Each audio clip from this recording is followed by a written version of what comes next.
Hey guys what's up, क्या हाल चाल, कैसे हो आप लोग? क्या मुझे देख पा रहे हो? आज मैं नीचे से प्रकट हुआ हूँ। कहाँ से प्रकट हुआ हूँ? नीचे से प्रकट हुआ हूँ। तो आज मैंने एक नई सीरीज शुरू की है जिसका नाम है मास्टर जी के डायरेक्ट निशान। सीरीज का नाम कैसा लगा पहले आप बताओ।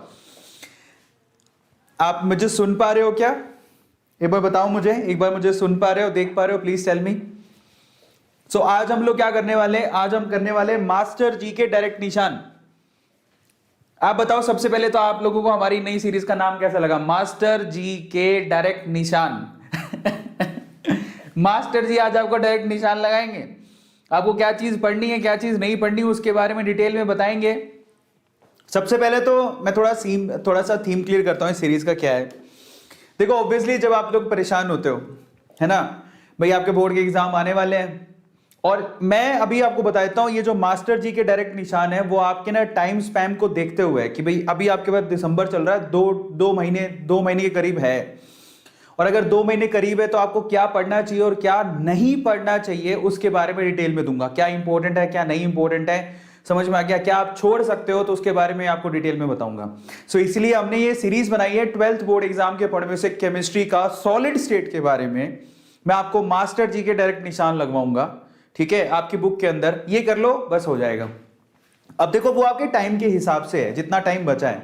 अगर टाइम सिर्फ 15-20 दिन ही पड़े होते या 1 महीना पड़ा होता तो थोड़ा सा कम करता। अभी थोड़ा सा मैंने अच्छे तरीके से बताऊंगा आपको क्या चीज पढ़नी है, क्या चीज नहीं, किसके आप छोड़ सकते हो, सीधे आपकी बुक से बताऊंगा, ठीक है। सो ये बड़ा इंटरेस्टिंग है। तो फाइनली इसका थीम आपको समझ में आ गया होगा। फाइनली इसका थीम है कि जब आपका बोर्ड एग्जाम आ रहा होता है, मास्टर जी के पास जाते हो, बोलते हो मास्टर जी ये किताब लो, राम राम मास्टर जी किताब लो, आंचल सिन्हा राम राम राम राम राम राम। सो कहते हैं मास्टर जी किताब लो, थोड़ा सा इंपॉर्टेंट बता दो, पूरा चैप्टर कौन पढ़ेगा, मतलब पूरा चैप्टर कौन पढ़ेगा, आप थोड़े से निशान विशान लगवा दो। सही बात है कि नहीं बात है? ऐसा कौन जाता है?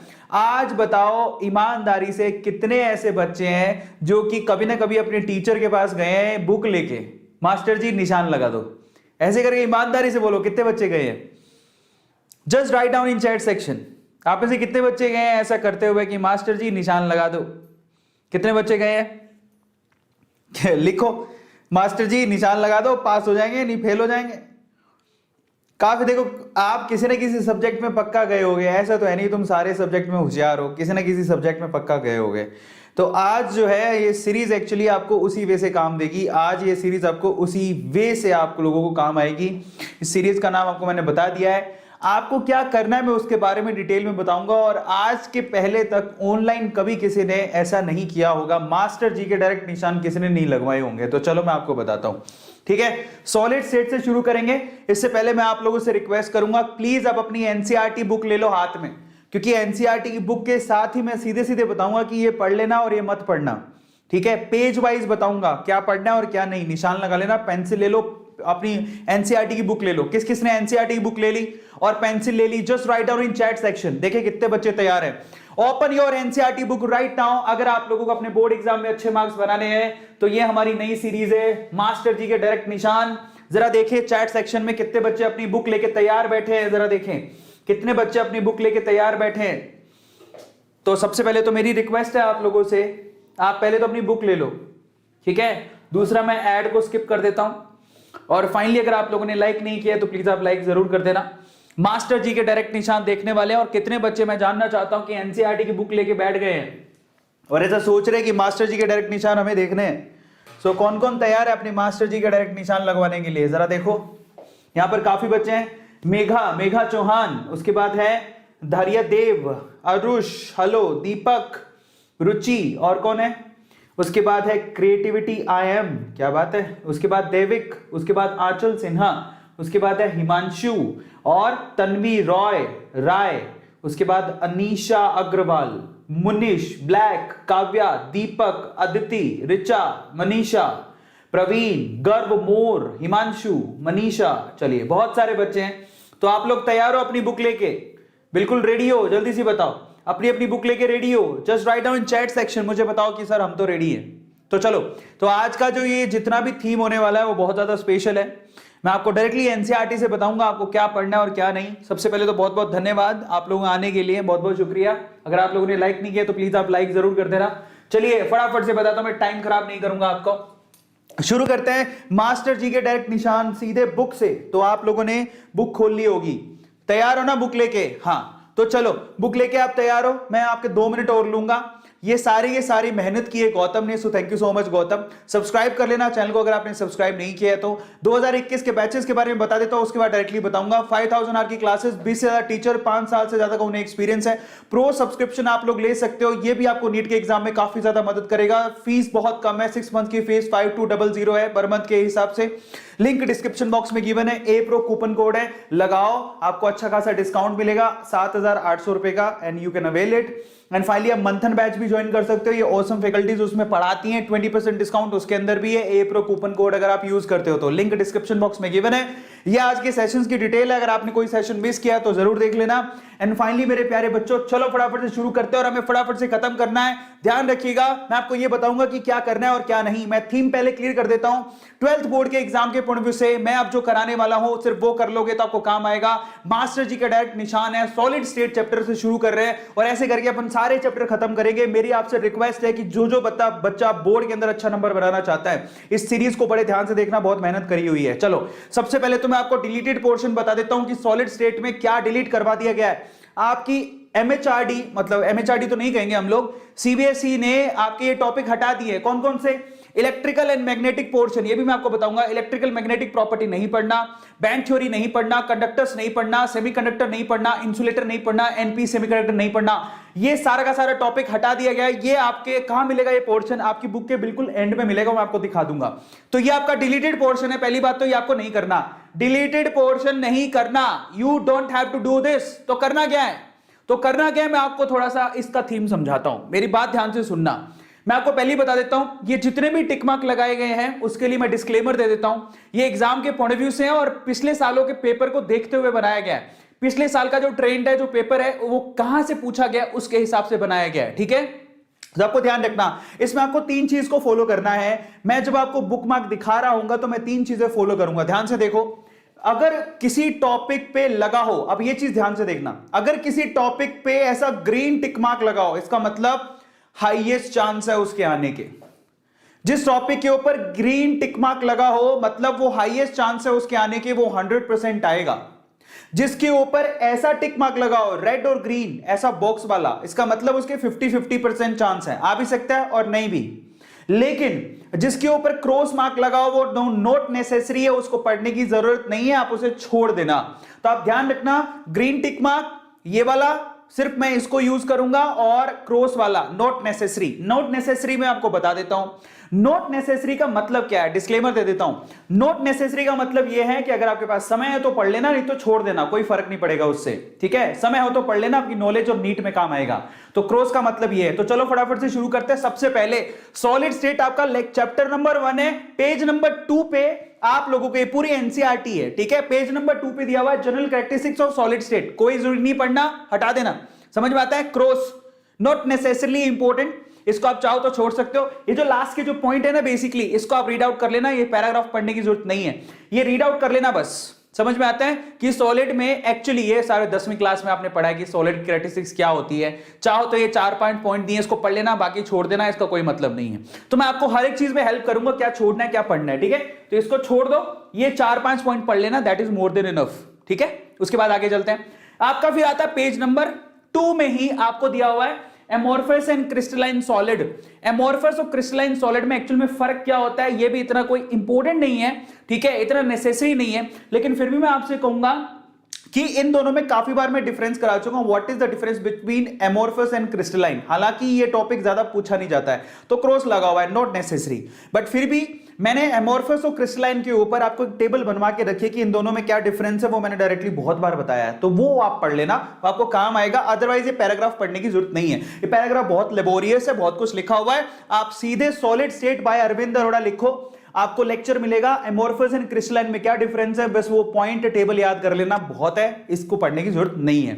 इसके अलावा उसके आगे वाले पेज पर, पेज नंबर 3 पर आप लोगों को अमोर्फस और क्रिस्टलाइन सॉलिड के बारे में डिटेल में कोई कोई चीजें बता रखी होगी, what is the difference between crystalline amorphous solid.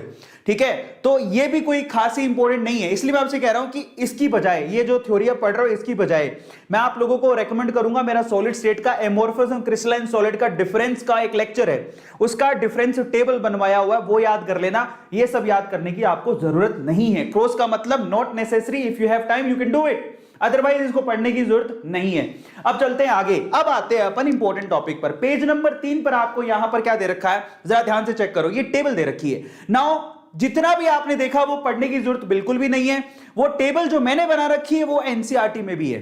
अब ये जो टेबल है ना, जो क्रिस्टलाइन सॉलिड और एमोर्फस सॉलिड में डिफरेंस बताती है, ये देखो सिंपल, इसका मतलब दिस इज 50-50% चांस, आ भी सकता है और नहीं भी, बट एक्चुअली में यही टेबल है जो आपको पढ़नी है। ये सारा पीछे वाला छोड़ सकते हो, कोई काम का नहीं है, कोई काम का नहीं है, फालतू है, समझ में आता है, हटा दो उसको, सीधे आप इस टेबल को पढ़ो, बात खत्म। ये सीधे टेबल पढ़ोगे आप, यही इंपॉर्टेंट है। क्रिस्टलाइन सॉलिड और एमोर्फस सॉलिड में क्या डिफरेंस होता है, सीधे ये टेबल पढ़ोगे, वो छोड़ देना पूरा का पूरा, समझ में आता है। और यहां पर ये टेबल खत्म होती है। Is this clear to all of you? उसमें आप देखो anisotropic and isotopic, anisotopic and isotropic, ये टॉपिक बहुत इंपॉर्टेंट है, ये पढ़ के जाना। उसके बाद है ना, उसके नीचे ये थ्योरी लिखी है, कोई काम की नहीं है, ये क्वेश्चन भी करने की जरूरत नहीं है, क्रॉस लगा हुआ है, समझ में आ गया। तो आपको इतने पेजों में क्या पढ़ना है, इतने पेजों में सीधे आपको ये टेबल पढ़नी है और कुछ नहीं, ये टेबल याद कर लो, that is more than enough. उनमें एनाइसोटॉपिक लिखा हुआ है, ये जो टॉपिक है बेसिकली, एनाइसोटॉपिक क्या होता है और आइसोटॉपिक क्या होता है, ये बहुत इंपॉर्टेंट है, ये पढ़ के जाना। इसके अलावा ये थ्योरी पढ़ने की जरूरत नहीं है, ये क्वेश्चन करने की जरूरत नहीं है, छोड़ देना। आ गया समझ में? अब आगे आते हैं, फिर आपको दिया हुआ है क्लासिफिकेशन ऑफ क्रिस्टलाइन सॉलिड, ये इतना इंपॉर्टेंट नहीं है। आपको क्या करना होता है, इन दैट केस ऑल्सो मैं आपसे कहूंगा कि आप ये टाइप याद कर लो, classification of crystalline solid, paragraph पढ़ने की जरूरत नहीं है, आप सीधे ये देखो molecular solid is a kind of crystalline solid, ये आपको पढ़ना है, आपको ध्यान रखना है, ये पैराग्राफ छोड़ देना, कोई काम का नहीं है। मॉलिक्यूलर सॉलिड क्या होता है, उसके अलावा देखो इसके 50-50% चांसेस हैं। एनिक सॉलिड क्या होता है, ये आर्टिकल आपको पढ़ना है, और मैं आपसे कहूंगा ये बहुत ज्यादा लिखा हुआ है, मैंने इसको बहुत ही शॉर्ट में स्वीट में करा रखा है अपने सॉलिड स्टेट वाले लेक्चर के अंदर। तो आप सिर्फ एक वो लेक्चर देख लेना जाके, the classification of crystalline solid by Arvind Arora, जैसे लिखोगे आपको ये सारा का सारा याद हो जाएगा। 50-50% चांसेस हैं कि मॉलिक्यूलर सॉलिड क्या होता है, आयनिक सॉलिड क्या होता है, डिटेल बहुत ज्यादा लिखी हुई है। आयनिक सॉलिड क्या होता है, मेटालिक सॉलिड क्या होता है, और यहां पर कोवलेंट सॉलिड क्या होता है, जो नेटवर्क सॉलिड भी कहते हैं। So these are the 50% chances, बहुत ज्यादा लिखा हुआ है, मैंने इसको शॉर्ट में करवा रखा है सॉलिड स्टेट वाले लेक्चर के अंदर, चाहो तो वो देख लेना, और जिसको बुक पढ़नी है ये पढ़ लेना, तुम्हारी मर्जी, बट इसमें 50-50% चांसेस हैं आने के, ठीक है। और ये पूछे जाते हैं भाई क्लासिफिकेशन क्या होता है। उसके बाद पेज नंबर 6 पर आपको ये स्ट्रक्चर मिलेगी गंदी गंदी। सो दीज गंदी गंदी type of structure we don't have to read, cross लगा हुआ है, मत टाइम खराब करना, कोई फायदा नहीं है। पेज नंबर 6 पर ये जो चीजें लिखी हुई है वो आपको नहीं पढ़नी है, प्लीज आप उसको मत पढ़िएगा।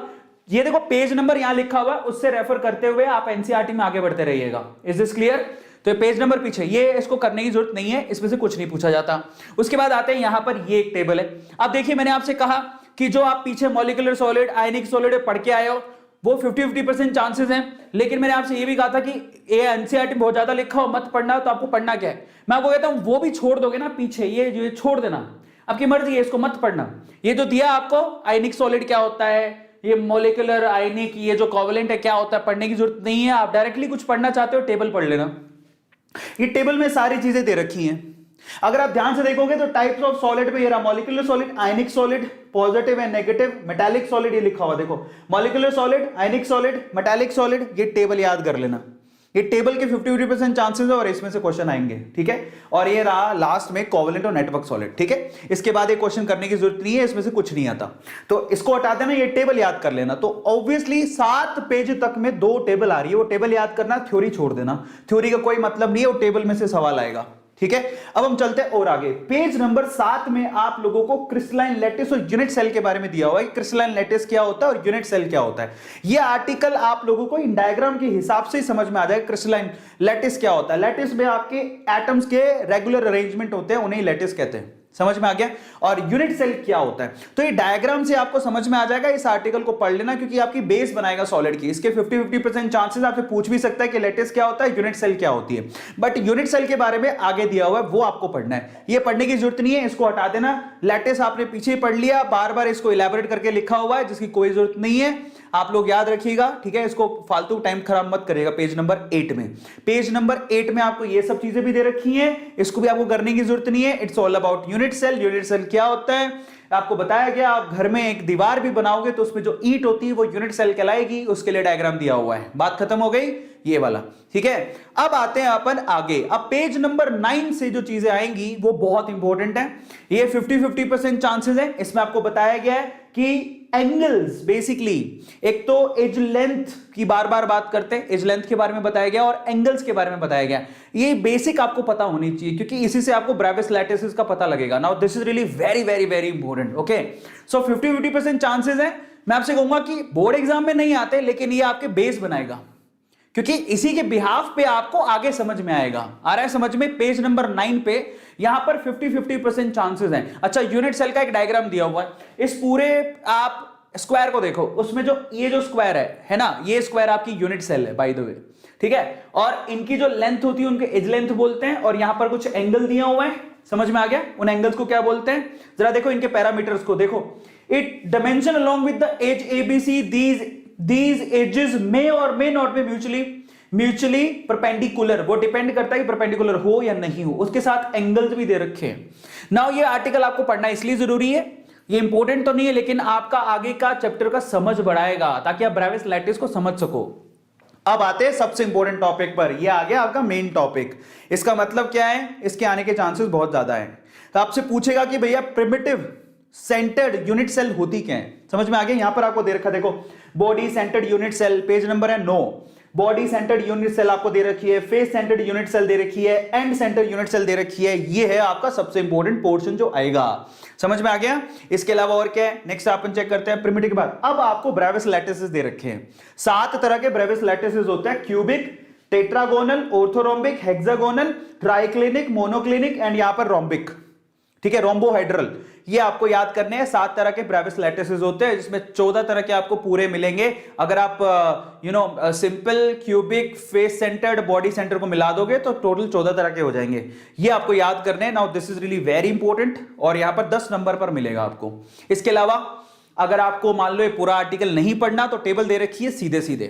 यही आपके ब्रेविस लैटिस हैं। क्यूबिक, इसकी पॉसिबल, ये देखो क्यूबिक के अंदर क्या क्या हो सकता है। प्रिमिटिव हो सकती है जिसमें सिर्फ कॉर्नर पे पाई जाती है, बॉडी सेंटर्ड और फेस सेंटर्ड। तीनों तरह के क्यूबिक आपको लैटिस मिल सकते हैं, समझ में आ गया। अब इसके पैरामीटर भी दे रखे हैं भैया, एज लेंथ में क्या होता है और एक्सिल एंगल में रिलेशनशिप भी दे रखा है और इसके एग्जांपल भी दे रखे हैं। अगर आपको पूरा आर्टिकल नहीं पढ़ना तो आप ये टेबल याद कर लेना। नाउ ये टेबल तो मैंने बहुत बार डिस्कस की है। तो इसमें क्यूबिक है, टेट्रागोनल है, ऑर्थोरोम्बिक है, हेक्सागोनल है, रोम्बोहाइड्रल है और ट्राइक्लिनिक है। समझ में आ गया। ये टेबल आपको याद करनी है, टेबल बहुत इंपॉर्टेंट है। यहां पे खत्म होगी मोनोक्लिनिक, ट्राइक्लिनिक। ये पूरी टेबल आप याद कर लो, आप आर्टिकल नहीं भी पढ़ोगे और अगर आपको टेबल याद है that may help you a lot, ठीक है। इसके अलावा ये देखो 14 तरह के लैटिसेस मिलेंगे। प्रिमिटिव, ठीक है, बॉडी सेंटर्ड, फेस सेंटर्ड, ये आपको ध्यान रखना है, ये बहुत इंपॉर्टेंट है। सारा खेल तो इन्हीं का ही है। इनमें छोटे छोटे क्वेश्चन मिलेंगे जो आपको करने हैं। ये 1 मार्क के क्वेश्चन यहीं से आते हैं।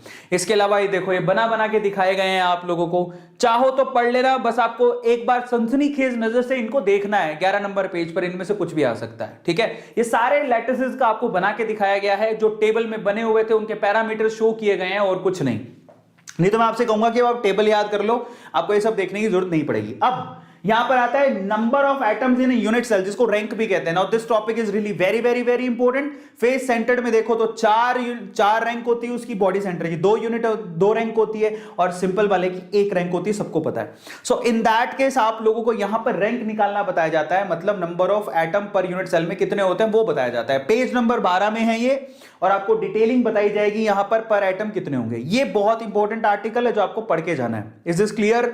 आपको ध्यान रखना है। Now this is really very primitive में बताएगा कितनी यूनिट, कितने एटम्स होते हैं। इसी तरह बॉडी सेंटर में बताएगा, ये देखो बॉडी सेंटर में बता रखे हैं कितने एटम होते हैं, उनकी स्ट्रक्चर्स बताएगा। इसी से आपको समझ में आता है। एनसीईआरटी बुक वैसे बहुत अच्छी है रिप्रेजेंटेशन के हिसाब से, फेस सेंटर्ड में बताएगा, ये टॉपिक बहुत इंपॉर्टेंट है। और आपको निकाल के भी बता रहा है, जरा आप चेक करो कि एटम निकालने के कैसे हैं। जैसे कि अगर यहां पर बात करें कि प्रिमिटिव यूनिट सेल की बात करें, ठीक है, इन्होंने बताया होगा यहां पे, देखो 1 एटम ये लिखा हुआ है, प्रिमिटिव यूनिट सेल में 1 ही एटम होता है, लिखा हुआ है। बॉडी सेंटर्ड में निकाल के बताया होगा 2 एटम, ये लिखा हुआ है देखो। और फेस सेंटर्ड में निकाल के बताया होगा, ये देखो 4 एटम टोटल निकाल के बताया हुआ है। कैसे निकाला, ये कैलकुलेशन आपको 1 नंबर में पूछी जाती है, समझ में आ गया। 13 नंबर तक ये हो गया। 14 नंबर पेज पर आपको क्लोज पैकिंग के बारे में है कि आप एटम को अरेंज कैसे करोगे, ठीक है। 1 डायमेंशन, उसके बाद 2 डायमेंशन, क्लोज पैकिंग। उसके बाद ये आर्टिकल आपको पढ़ने की जरूरत नहीं है, अगर आपने ये डायग्राम से समझ लिया आपको आर्टिकल पढ़ने की जरूरत नहीं है, ठीक है। और ये हो गया आपके पास 3 डायमेंशन। तो ये जो ए टाइप पैकिंग है 3 डायमेंशन, ये इसका थोड़ा थोड़ा आइडिया होना चाहिए, मैंने काफी बार आपको लेक्चर्स में पढ़ा रखा है, ठीक है। और फिर आप ये जो था ये आपकी 3 डायमेंशन स्क्वायर पैकिंग है। इसके अलावा 3 डायमेंशन क्यूबिक क्लोज पैकिंग भी होती है, जो कि क्या होता है, 2 बॉल के बीच में तीसरी बॉल को रखा जाता है, ठीक है। और मजे की बात, ये जो टोटल 6 बॉल्स है, 3 ऊपर 3 नीचे, उसके पीछे के जो होल आपको दिखाई दे उसको टेट्रागोनल वॉइड कहते हैं, ये ऑक्टाहेड्रल वॉइड है। तो ये वॉइड्स आपको क्लियरिटी होनी चाहिए कि कौन सा टेट्राहेड्रल है कौन सा ऑक्टाहेड्रल है, ये भी आपको बताया गया है इसके अंदर रिप्रेजेंट करते हुए, अच्छे से देख लेना, ठीक है। इसके अलावा वॉइड्स के बारे में, होल्स के बारे में डिटेलिंग दी गई है, अगर आप वहां से समझ में आया डायग्राम समझ लो। टेट्राहेड्रल वॉइड मतलब 4 गेंद से बनेगा, ऑक्टाहेड्रल वॉइड मतलब 6 गेंद से बनेगा, समझ में आ गया। तो ये आपको पता होने चाहिए। वॉइड क्या होता है, खाली जगह, वो आपको बताएगा ये आर्टिकल, ये आपको पढ़ के जाना है, ठीक है। इसके अलावा यहां पर आप लोगों को नंबर ऑफ वॉइड्स भी दिया हुआ है, ये पूरा आर्टिकल नहीं पढ़ना, आपको ये पढ़ना है। देखो ये 3 लाइन, 1, 2 और 3, ये 3 लाइन आपको पढ़नी है। अगर नंबर ऑफ एटम्स यहां जरा देखो, क्यूबिक क्लोज पैकिंग में n होंगे, तो उसमें ऑक्टाहेड्रल वॉइड कितने होंगे, n। और यहां पर टेट्राहेड्रल वॉइड कितने होंगे, 2n। ये आर्टिकल 3 लाइन बहुत इंपॉर्टेंट है, ये ध्यान रखना। अगर फेस सेंटर्ड की बात करो तो उसमें 4 नंबर ऑफ एटम होते हैं, 4 ही उसमें ऑक्टाहेड्रल वॉइड होते हैं और 8 उसमें टेट्राहेड्रल वॉइड होते हैं। तो ये आपको 3 लाइन बहुत काम आएंगी, ये आपको पढ़ के जानी है। फिर इसके अलावा है तो बहुत सारी चीजें, ठीक है, बट ये छोटे छोटे articles, you have time, that's why I am saying कि इसको पढ़ लेना। अगर आपका टाइम नहीं होता तो मैं कहता हूं इसको छोड़ दो, कोई फर्क नहीं पड़ता। बस यहां पर आप लोगों को क्या बताया गया है, बेसिकली अरेंजमेंट बताई गई है हेक्सागोनल की और सीसीपी की। हेक्सागोनल एचसीपी एंड सीसीपी का पैकिंग बताया गया कैसा होता है, समझ में आ गया। और फिर उन दोनों में डिफरेंस बताया गया है। डायग्राम से समझ लोगे तो समझ में आ जाएगा, बाकी डायग्राम से समझ में आ भी रहा है कि किस तरह से एटम अरेंज हुए हैं। यहाँ पे ए बी टाइप की पैकिंग होती है, जबकि यहाँ पे एबीसी टाइप की पैकिंग होती है। ये सीसीपी है और ये एचसीपी है। इन दोनों में फर्क आपको डायग्राम देख के समझ में आ जाना चाहिए कि एचसीपी और सीसीपी में फर्क क्या होता है। इसके अलावा यहां पर पेज नंबर 18 है, ये कोई इतना इंपॉर्टेंट नहीं है, इसमें क्रॉस है, फॉर्मूला बताएगा, कंपाउंड का फॉर्मूला कैसे निकालोगे वॉइड को फिल करते हुए, ये इसके ऊपर न्यूमेरिकल आगे जो आगे आपको मैं बताता हूं, ठीक है। अब देखो ये मैंने कहा था आपसे कुछ एक क्वेश्चंस हैं, जैसे कि ये जो क्वेश्चन है ये इंपॉर्टेंट है, करके जाना। ये आपका एग्जाम्पल नंबर 1.1 एंड 1.2 है, ये पहली बार आपको आपके एग्जाम्पलर दिए गए हैं। ये दोनों एग्जाम्पलर बहुत इंपॉर्टेंट है, स्पेशली ये वाला, ये एग्जाम्पल जरूर करके जाओगे। ये दोनों एग्जाम्पल बहुत इंपॉर्टेंट है, यहां पर राइट डाउन लगा हुआ है, 100% ही आएगा, पेज नंबर 18 पर है, इसको आप नोट डाउन कर लो। ये दोनों एग्जाम्पल आप करके जाना। ये सारी आपकी प्रीवियस नॉलेज के ऊपर 2 सवाल दिए गए हैं। इतना पढ़ने के बाद यू हैव 2 क्वेश्चंस जो कि आपको रिप्रेजेंट करेंगे आपकी नॉलेज को। उसके बाद ये छोड़ देना आप, इसका कोई काम नहीं है। ऑक्टाहेड्रल वॉइड और ये जो दिया हुआ है इसका कोई काम नहीं है, इसको हटा देना। बट ये 2 सवाल मैं आपसे कहूंगा, रेकमेंड करूंगा कि करके जाना। आ गया समझ में। अब अपन आगे क्या पढ़ने वाले हैं, आगे आएगी पैकिंग वगैरह, पैकिंग एफिशिएंसी एंड ऑल। अब हमें क्या पढ़ना है उसके बारे में मैं डिटेल दूंगा। अभी तक आपको समझ में आया कि यहां पर पैटर्न क्या है, मैं आपको क्या बताने की कोशिश कर रहा हूं। किस किस को लग रहा है कि हाँ मुझे समझ में आ रहा है कि बुक में मुझे क्या पढ़ना है और क्या नहीं पढ़ना, उसके बारे में सब डिटेलिंग दे रहे हैं। तो जिसको समझ में आ रहा है just write down in chat section. Come on dude, अभी क्या भी लिखो। सॉलिड स्टेट का 1 शॉट भी अवेलेबल है, don't worry about that. Just write down chat section किस किस को लगता है कि हाँ यार अभी मेरा थोड़ा सा मामला सही हो रहा है, मुझे समझ में आ रहा है कि मुझे क्या करना है और क्या नहीं करना। अब हम आगे वाले पोर्शन पर चल रहे हैं, पर बेटा आप लोग याद रखिएगा, इसको शेयर जरूर करिएगा बाकी बच्चों के साथ, क्योंकि कर भला तो हो भला, याद है आप लोगों को, बहुत बढ़िया। अब हम देखेंगे पैकिंग एफिशिएंसी के बारे में, आगे वाला चैप्टर हमें क्या पढ़ना है और क्या नहीं। लेकिन उससे पहले आप नीट का क्रैश कोर्स भी कर सकते हो, पीसीबी फिजिक्स केमिस्ट्री बायोलॉजी, मात्र 8,000 रुपए का पूरा क्रैश कोर्स है, 20% डिस्काउंट है, लिंक डिस्क्रिप्शन बॉक्स में गिवन है।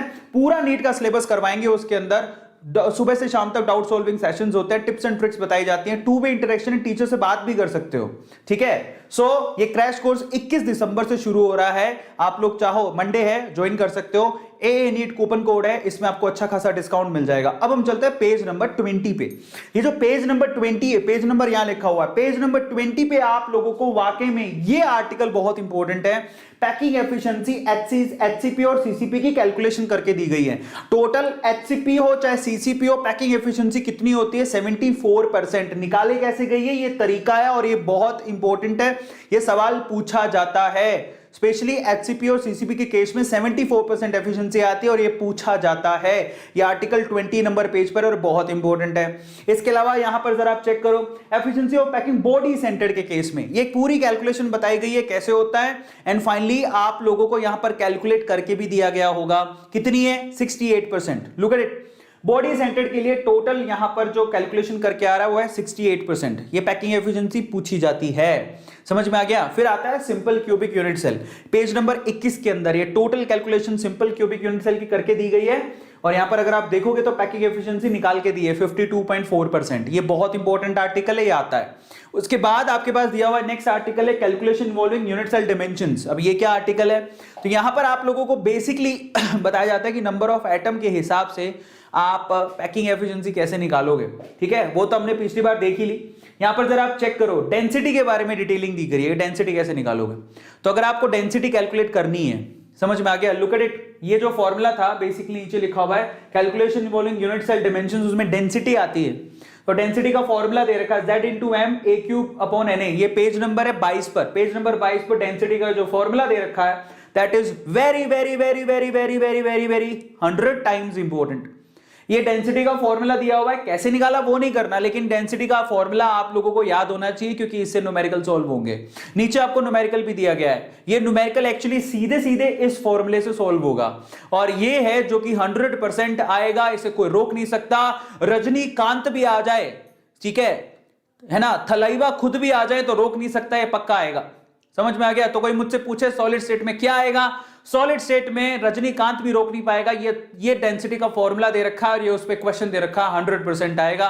थलाइवा खुद भी नहीं रोक सकते, आ गया समझ में। तो करके जाना, 22 नंबर पेज पर दे रखा, फिर मत कहना कि बताया नहीं। उसके बाद अपन आगे चलते हैं, नेक्स्ट 22 नंबर पेज से चलते हैं 23 नंबर पेज पर। पूरे न्यूमेरिकल को सोल्व किया गया है यहां पर, ठीक है। और इस तरह से आप लोगों को मास निकाल के बताया गया है 63, ठीक है। तो ये आप करके जाना, वो काम आएगा, ये बहुत इंपॉर्टेंट है। फिर उसके बाद यहां पर पूरा न्यूमेरिकल सोल्व करते करते, काफी लंबा न्यूमेरिकल है, उसमें 2-3 पोर्शन थे। अच्छा, ये न्यूमेरिकल अलग है, ये एग्जांपल करके जाना, 1.5 वाला एग्जांपल है, ये क्वेश्चन दे रखा है, ये उसका सॉल्यूशन है, डेंसिटी का फॉर्मूला है, यहां से आंसर निकाला गया है। ये डेंसिटी कैलकुलेट करके दी गई है ग्राम पर centimetre. Now this is really very important, page number 23 पर दे रखा, करके जाना।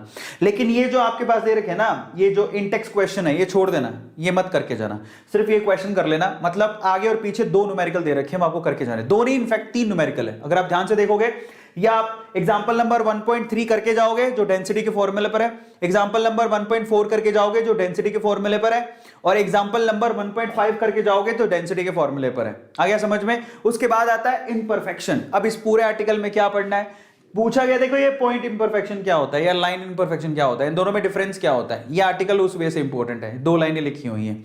फिर उसके बाद यहां पर इंपरफेक्शन बताया गया है, पॉइंट डिफेक्ट क्या होते हैं उसके बारे में डिटेलिंग, वैकेंसी डिफेक्ट्स, ये सारा आर्टिकल काफी इंपॉर्टेंट है, आप पढ़ के जाओगे, ठीक है। फ्रैंकल डिफेक्ट यहां पर देखा, पेज नंबर 25 पर फ्रैंकल डिफेक्ट लिखा हुआ है, पेज नंबर 25 पर ही शॉर्ट के डिफेक्ट लिखा हुआ है, ये पढ़ के जाओगे, समझ में आता है। इसके अलावा यहां पर ये देखो उनके एग्जांपल्स दिए हुए हैं, फ्रैंकल डिफेक्ट के एग्जांपल, शॉर्ट के डिफेक्ट के एग्जांपल। आपको इस तरह से डायग्राम बनाने हैं, डायग्राम से काफी कुछ चीजें समझ में आती हैं कि देखो ये प्लस बीच में आ गया, फ्रैंकल डिफेक्ट फ्रैंक हो रहा है, कहीं से निकल के चिपकने लग गया, शॉर्ट की में शूट हो जाता है, यहां से गायब हो गया, देखो ये गायब हो गया, ये गायब हो गया, ये शॉर्ट की डिफेक्ट है। आ गया समझ में। अब ये जो चीजें ना जो किस में होती है, NaCl में होती है, तो आपको बताते हैं, देखो NaCl का क्रिस्टल दिया हुआ है, यहां से ये गायब हो गया, दिखाई दे रहा है। सो इस तरह की जो इफेक्ट है बेसिकली वो उसके बारे में, डिफेक्ट के बारे में यहाँ पर डिटेलिंग दी गई है कि इन डिफेक्ट्स को एक्चुअली बोलते क्या है। Is this clear? ये आपको पढ़ के जाना है, पेज नंबर 25 पे दे रखा है।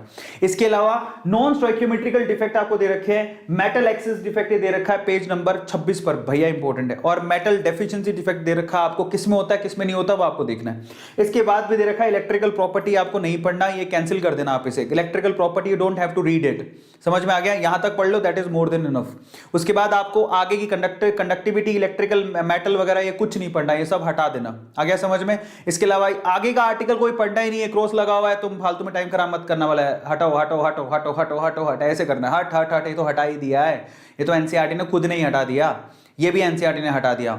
तो जो क्रॉस लगा इसका मतलब आगे वाले पेज नंबर कहां से, अब आप ध्यान रखना कहां से क्रॉसिंग चालू हुई, पेज नंबर 26 के नीचे इलेक्ट्रिकल प्रॉपर्टी के बाद से 27 नंबर पेज नहीं पढ़ना, 28 नंबर पेज नहीं पढ़ना। पोखरियाल साहब की जय हो, पोखरियाल साहब की जय हो, पोखरियाल साहब की जय हो, ये हट गया है इसलिए जय बोल रहे हैं। ये 29 नंबर पेज नहीं पढ़ना, आगे समझ में? 30 नंबर पेज पोखरियाल साहब की जय हो नहीं पढ़ना, आगे समझ में? तो फाइनली ये हुआ तुम्हारा टोटल की तुम्हें वाकई में सॉलिड स्टेट में क्या पढ़ना है क्या नहीं पढ़ना, पेज वाइज मैंने आपको बता दिया, बेमतलब की चीजों को मत पढ़ना, ठीक है। सो फाइनली ये चैप्टर यहां पर हो गया है खत्म, सॉलिड स्टेट। आपको कैसा लगा, और आप अगर जानना चाहते हैं ऐसे ही कौन से चैप्टर में पढ़ना है कौन से चैप्टर में नहीं, तो उसके लिए पहले तो आप अपने दोस्तों के साथ ये सीरीज को शेयर करोगे, ये मास्टर जी के निशान है, और ये पढ़ लोगे तो काम आ जाएगा, समझ में आ गया? So this is new series master ji के निशान, फाइनली चैप्टर हो गया खत्म। क्रैश कोर्स आप ले सकते हो PCB physics chemistry biology 2021 NEET के पॉइंट ऑफ व्यू से 8000 रुपए का मात्र क्रैश कोर्स है, 20% डिस्काउंट है उसके अंदर, तो 8000 रुपए का पड़ेगा। नीट लिंक डिस्क्रिप्शन बॉक्स में गिवन है, जाओ फटाफट से, 21 दिसंबर से शुरू हो रहा है, ए नीट कूपन कोड है, जाओ फटाफट से ज्वाइन करो और लगाओ।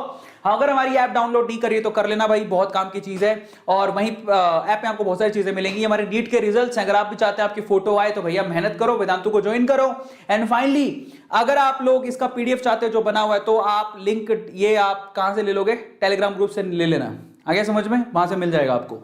सब्सक्राइब कर लो चैनल को, क्योंकि अपनी फैमिली अपना परिवार है, और ये 2 मिलियन तक पहुंचने वाला है। थैंक यू सो मच, अगले सेशन में मिलते हैं, टिल देन बहुत बहुत शुक्रिया, धन्यवाद, टाटा।